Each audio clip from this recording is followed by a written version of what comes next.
So hey Ning, I have another question from last time. Mm. So I went into an interview and they asked me a very unexpected question that I didn't think was relevant to the job position.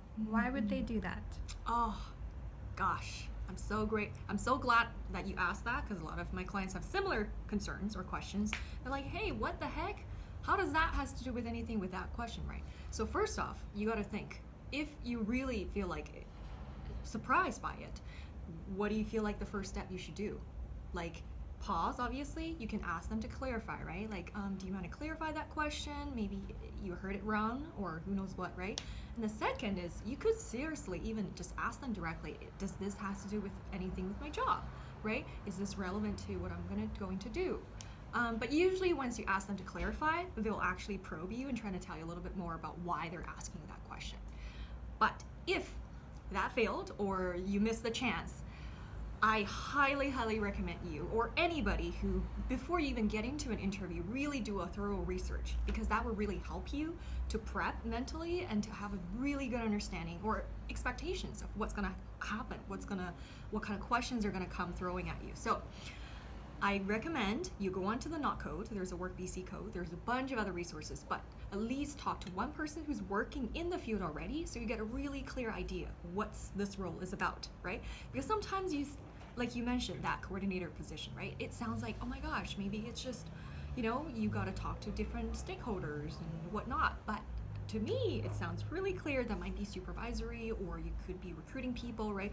There's different types of levels of coordinators. So it's really good if you can, one, talk to somebody who's working in the company to get a really good idea. Two, do some online research, find out everything about this role, from the entry level to all the way the highest.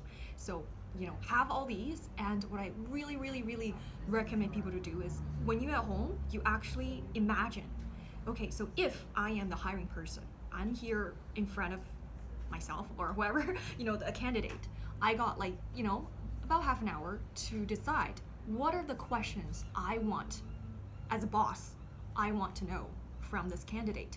Then you write down all the questions and you hypothetically pretend like you switch roles. So when you're home role playing, you write down all the questions, maybe enough, 5 to 7, enough for half an hour or 45 minutes. Then you pretend yourself asking those questions and really think about what kind of answers I can phrase, I can respond so that they know I know what I'm talking about. Do you know? Yes. You get it? Okay. I know I'm just such a big paragraph there talking, but from my experience, you really have to put yourself into the shoes of the managers, right? And of course, different companies have different requirements.